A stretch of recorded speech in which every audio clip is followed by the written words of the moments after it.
మీ business ఏదైనా మీ ఊర్లో promotion చేయాలంటే అది సుమన్ టీవీతోనే సాధ్యం. ఇప్పుడే సంప్రదించండి.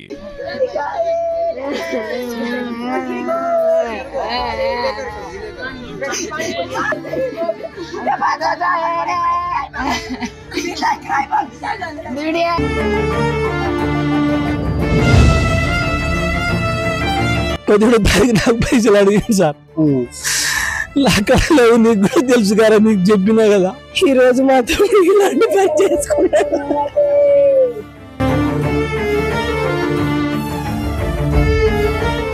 Welcome to Suman TV.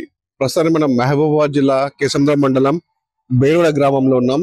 ఈ బేరోడ గ్రామంలో గుగులెత్తు వినోద్ అనే 30 సంవత్సరాల బీటెక్ చదువుతున్న విద్యార్థి హైదరాబాద్ లో, అంటే ఇక్కడ ఉంటూ బీటెక్ అయిపోయిన క్రమంలో హైదరాబాద్ లో బతుకు తెరకు వెళ్తానా అని అంటే ఇక్కడ నుంచి హైదరాబాద్కి వెళ్ళి ముషిరాబాద్ గాంధీనగర్ ఏరియాలో వాళ్ళ మిత్రులతో కలిసి రూమ్ లో ఉంటూ ఇక్కడ ఉద్యోగ అన్వేషణలో, తన ఉద్యోగం బీటెక్ చేశాను, ఉద్యోగ అన్వేషణలో కోచింగ్ తీసుకుంటూ ఉద్యోగం ఎలా సంపాదించాలనే ఒక ముఖ్య ఉద్దేశం అక్కడికి పోయి అక్కడ చేసిన క్రమంలో కూడా తనకి అంటే ఆర్థిక ఇబ్బందులు తలెత్తడంతో తన నాన్నను కూడా ఆశ్రయించి కొంత డబ్బు పంపించండి అని చెప్పేశారని. తను చదువుకుంటూ కోచింగ్ తీసుకుంటూ కూడా ఒక బైక్ కావాలి నాన్న, నాకు బైక్ కొనిస్తే నేను ఇక్కడ వేరే వేరే పనులు కూడా చేసుకుంటానికి పార్ట్ టైం ఉద్యోగం చేసుకుంటాను నేను అని చెప్పేశారు.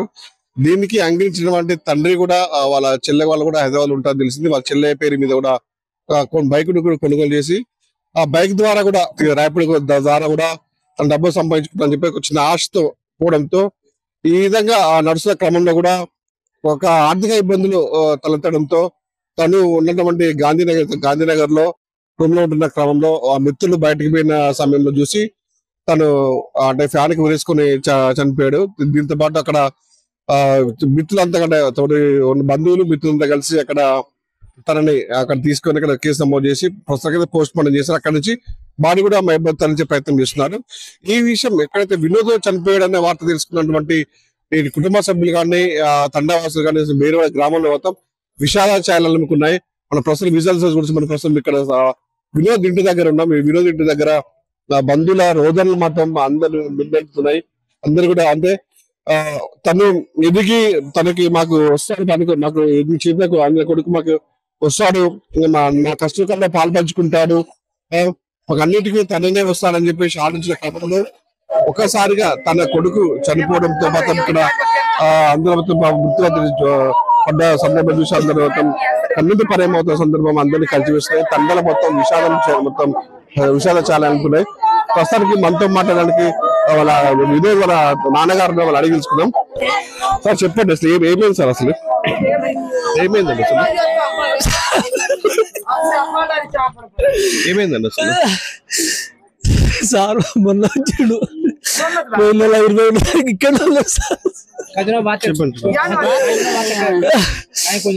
వచ్చి ఏం చెప్తున్నా బిడ్డ అంటే నేను కోచింగ్ తీసుకుంటాను అలా అన్నాడు సార్. గత ఒక 3-4 నెలల కింద నేను హైటెక్ సీట్లో పని చేస్తున్నా. డాడీ నాకు బండి కావాలి, అంత దూరం పోయి రావాలంటే కష్టం అవుతుంది అంటే బండి కూడా తెచ్చిన సార్. అక్కడ ఏమైందో ఏమో మొన్న 17వ తారీఖు నాకు పైసలు అడిగాను సార్. లాకర్లో నీకు కూడా తెలుసు కదా, నీకు చెప్పినా కదా. దాదాపు 7-8 లక్షల అప్పు ఉన్నది. అందరు అడుగుతున్నారు. భూమి అమ్మా అంటే అమ్మనిత్తలేరు. నేనేం చేయాలి, ఎవరైనా అడిగితే కూడా ఇస్తలేరు. ఏం చేయాలి బిడ్డ, నేను చచ్చిపోతా, ముందు దాకా చచ్చిపోయేంత పరిస్థితి ఉంది అనే మాట నా నోట్లో ఉండిపోయింది సార్. మళ్ళీ 12:59 ఫోన్ చేసి అమ్మ వచ్చిందని అడిగిన అంతే సార్. ఇదే 2 మాటలు ఖతం, ఫోన్ ఎత్తులేదు. మీకు ఎవరు చెప్పారు మరి తన చనిపోయాడు అని చెప్పేసి ఇక్కడ నుంచి? అయితే ఫోన్ చేసిన సార్, 1, 2, 3 ఇంటి నుంచి ఫోన్ చేస్తూనే ఉన్నా. అప్పుడప్పుడు కోపంలో ఎత్తాడు. ఒకరోజు 2 రోజుల తర్వాత కూడా ఎత్తి ఫోన్ చేసి మళ్ళీ మాట్లాడతాడు నాకు. బిడ్డ నువ్వు గొప్పడకురా, నీకు డబ్బులు పంపిస్తా అని పంపించేది సార్. రాత్రి 8ంటికి ఫోన్ చేసిన, అప్పుడు ఇంటికాడ వస్తాడు కదా అనుకుని 8:30, 9 అవుతాను కావచ్చు. అప్పుడు టైం చూడలే చేసిన. అప్పుడు 2 సార్లు ఎత్తలే. వీడు కోపంలో ఉన్నాడని ఎత్తలేదు అనుకున్నా. పొద్దుగాల 5 నుండి ఫోనే సార్. ఇక్కడ మావాడు ఉంటాడు అక్కడ, ఆయనతో రూమ్ లో ఉన్నట్టు. మా పక్కల వాళ్ళైనా ఉన్నారా ఫోన్ చేయండి, అవ్వాలి తెలియదు మాకు, మేము కొత్తగా పోయినాం అని చెప్పిండు సార్. నువ్వు చేయరా బిడ్డ, వాళ్ళ నాయన కూడా చెప్పిన అంటే ఎవరు చెప్తలేరు. మళ్ళీ వీడియో అన్నాడు కదా, మీ బామ్మడి కూడా కాడ ఉన్నాడు, ఆయనకు ఫోన్ చేసి తెలుసుకో అంటే నా కాడ నా సెల్ నెంబర్ మొత్తం డిలీట్ చేసి పోయిండు, రిజిస్టార్ కొట్టిపోయిండు.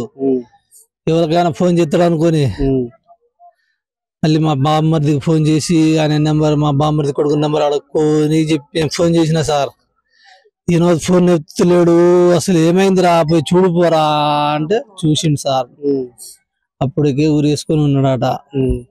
అంతే అంతే తెలుసు సార్, నాకేం తెలియదు.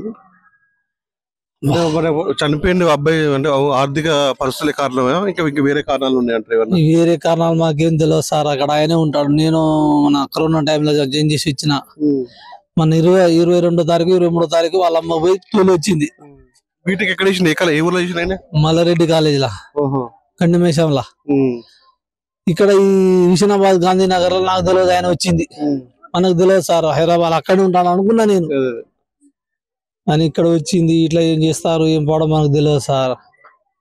నీకెందుకు నాన్న, నేను చూసుకుంటా నాన్న, భవిష్యత్తు నేను చూసుకుంటా నాన్న అని అంటే నమ్మినా సార్.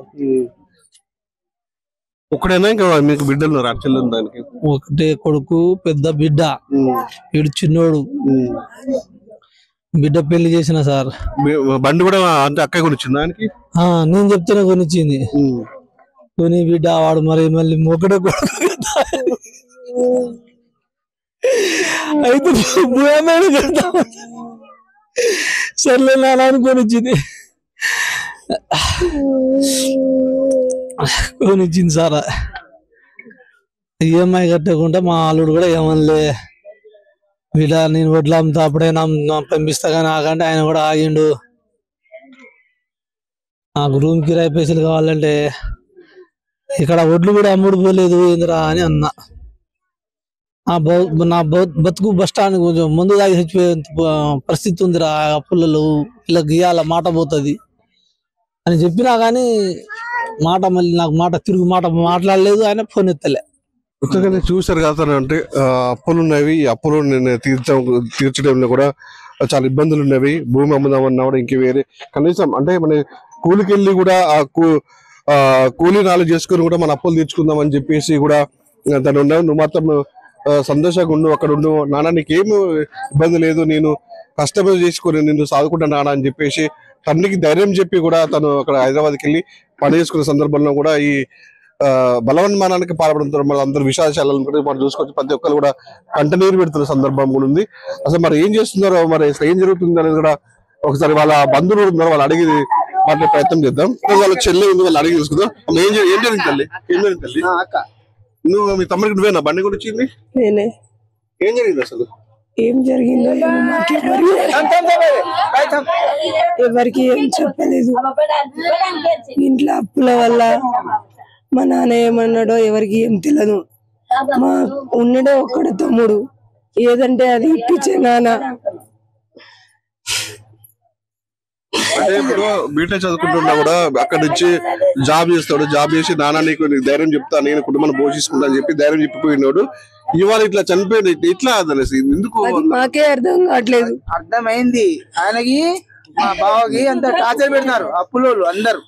అప్పుల వల్ల మా నాన్నకు ఇట్లా నాకు చదివిపించిండు, నాకేం రావట్లేదు. నేను ఎట్లా నాకన్నా చిన్నోళ్ళు జాబ్ చేస్తున్నారు. నేను మా నాన్నకి ఏదో ఒక భరోసా లాగా నిలబడాలని ఈ రోజు మాత్రం ఇలాంటి పని చేసుకున్నాను. ఇట్లాంటి చేసుకునే మనిషి కాదు. అప్పుల వల్ల, ఇంట్లో ఇబ్బందుల వల్ల జాబ్లు రాకుండా ఈయన కాదు చాలా మంది విద్యార్థులు, నా తమ్ముడు లాంటి విద్యార్థులు చచ్చిపోతున్నారు. నా తమ్ముడే కాదు, ఈరోజు ఈ లోకంలో చాలా మంది ఉన్నారు. నా తమ్ముడికి న్యాయం జరగకుండా వాళ్ళకైనా న్యాయం జరగాలని నేను కోరుకుంటున్నాను. వాళ్ళు మా చెల్లి ఒక కేసులో మొత్తం పోయి కూర అమ్ముకొని వస్తుంది సాత్తాను రాముకి కష్టపడి సాగుతాను. అయినా కూడా ఫోన్ చేసిండు, నాన్న ఒక 2000 పంపించని అన్నాడు. సరే పంపిస్తా అని చెప్పినాడు. పంపిస్తా అని చెప్తే తెల్లారే అప్పులో వచ్చింది. నేను అప్పులు ఇబ్బంది పెడతాను నాన్న, కొద్ది టైం నాకు పంపిస్తా అని చెప్పి అప్పులు ఇంటికి వస్తారు, బాగా ఇజ్జత్ ఇస్తారు, నీకు కూడా టైం ఇస్తారు. టైం వల్ల వాళ్ళకి కొంచెం కట్టి వడ్లమ్మిండు మొన్ననే, వాళ్ళకి వడ్డీ కట్టి నీకు మిగతా అమౌంట్ పంపిస్తా అని చెప్పినాడు మా బావ. ఇదే సంగతి నాకు తెలిసింది. ఇది విన్నారు కదా, అంటే తల్లి ఇక్కడ కూరగాయలు అమ్ముకుంటూ జీవనం కొనసాగిస్తుంది. కుటుంబ పోషణలు కూడా కూరగాయలు అమ్మే వాళ్ళు ఇక్కడ ఉండే, తల్లి కూడా తండ్రి వ్యవసాయం చేసుకుంటాడు, కూలి కూడా పోతున్నారు. నాన్న నేను మంచి చదువుకొని ఉన్నత స్థాయికి పోయి కూడా మీ కష్ట సుఖాలను పాలు పంచుకుంటాను నేను అని చెప్పేసి హైదరాబాద్కి వెళ్ళిన నేపథ్యంలో కూడా ఇక్కడ ఉన్నటువంటి వ్యవస్థ కూడా అంటే వాళ్ళ తండ్రి గారి చెప్పే మనకి సుమారు 6-7 లక్షల రూపాయల 6 లక్షల రూపాయల మనకి చెప్పే అప్పు ఉందని చెప్పింది. అప్పు తీసుకురా అని చెప్పేసి వాళ్ళ అమ్మ మనతో మాట్లాడే ప్రయత్నం చేద్దాం. అమ్మ చెప్పమ్మా,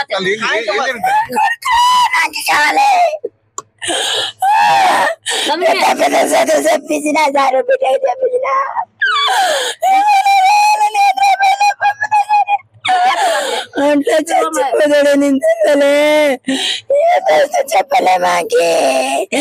నేనే ఫోన్ చేశాను కొడుకు పంపినా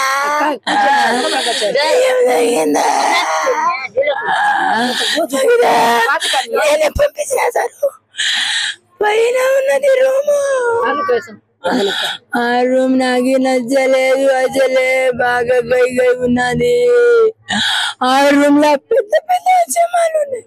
ఎందుకు కుమారి ఉంటున్నావు నువ్వు? నీకేం తొక్క చేసినా? నీకు చిన్నప్పటి నుంచి డబ్బులు పెట్టినా కదా, ఇప్పుడు కూడా పంపుతాగాని కొంచెం నేను పంపాను, నువ్వు వచ్చేయని నా ఆయన అన్నాడు. పంపుతారా కానీ కొంచెం లేట్ ఉన్నది. మరి ఏదో దుకాడ డబ్బులు తీసుకున్నాడో తెలియదు కానీ వాళ్ళు ఏం టార్చర్ పెట్టినారు ఆ విషయం నాకు చెప్పాలి. ఎప్పుడైనా చెప్తూనే ఉంటాడు, అమ్మకి పోనీ అని డాడీకి చెప్పాను. చిలక్కడ కూరలు పోసిన అయితే ఆడికి వెళ్ళిన గానే మర్చిపోయిండు వాళ్ళ డాడీ. అయితే తెల్లారిని కొడుకు ఫోన్ చేస్తాడు మాట్లాడంటే, నా కొడుకు ఫోన్ చేసిండు మాట్లాడండి. ఫోన్ ఎత్తలేడంటే పక్క పిల్లడు ఉన్నాడు ఆయన రూమ్ లో. అయితే ఆయనకి ట్రై చేయమన్నా, ఆ పిన్ని నా ఫోన్ కూడా ఎత్తలేడు. అయితే కోపంతోనే ఉన్నాడా ఎందుకు ఏం పరిస్థితి? పొద్దున చేస్తా పోనని పొద్దున చేసిన పొద్దున ఎత్తలేడు ఫోను. అయితే డాడీ ఫోన్ ఎత్తలు కదా, పిల్లగాలు ఫోను ఎత్తడు.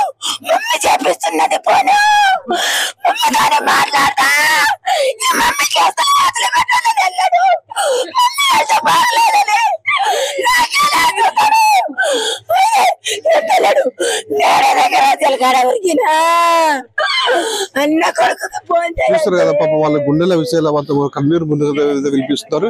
అయితే హైదరాబాద్ క్రమంలో కూడా రూమ్ మెయింటెనెన్స్ వెళ్ళని నేపథ్యంలో కూడా వాళ్ళ ఏదైతే అక్క బండి కొంచెం కొనిచ్చింది, ఆ బండిని ర్యాపిడ్ తోలుతా అని చెప్పేసుకున్నాను. అక్కడ దీపత్తుల నేపథ్యంలో కనీసం బండి కిస్తీ ఫైనాన్స్ కట్టలేని స్థోమతలో ఉండి కూడా వాళ్ళ నాన్నకు కొనేసి నాన్న కొంచెం డబ్బులు పంపించాడని చెప్తే వాళ్ళ తన నాన్న కూడా ఇక్కడ నాకే అప్పలైనారా, నేను సరే ఎక్కడొక్కడ సరే డబ్బులు అయితే పంపిస్తాడు, నా పరిస్థితి బాగాలేదు, నేను మంది దాగి చేస్తా అని చెప్పేసి ఒక కొండకి ఒక చిన్న భయపెట్టే క్రమంలో తను ఈ విధంగా కలిసి ఇంత ఎదిగినా కూడా కలిసి వాళ్ళకి తల్లిదండ్రులకు ఏం చేయలేకపోతుందో అని చెప్పేసి ఒక దీని బాధతో మాత్రం తను ఒక ఫ్రెండ్స్ పాటు బయటకు వెళ్ళే క్రమంలో రూమ్ లోనే ఆత్మహత్య ఉరేసుకుని చనిపోయాడు. దీంతో పాటు చూసుకోవచ్చు మన అంతే వాళ్ళ బంధువులు వాళ్ళ కుటుంబ సభ్యులతో ఎవరిని చూస్తే కంటనీరు అయితే వస్తుంది. చాలా బాధగా ఉంది. ఎందుకంటే కొడుకు ఎదిగిండు, మమ్మల్ని అన్ని విధాలుగా మమ్మల్ని ఆదుకుంటాడు, ఈ క్రమంలో ఇలా చనిపోవడంతో మాత్రం మాకు చాలా బాధగా ఉందని చెప్పేసి ఇక్కడ తండా మొత్తం విషాదశాలం తలపని చెప్పొచ్చు.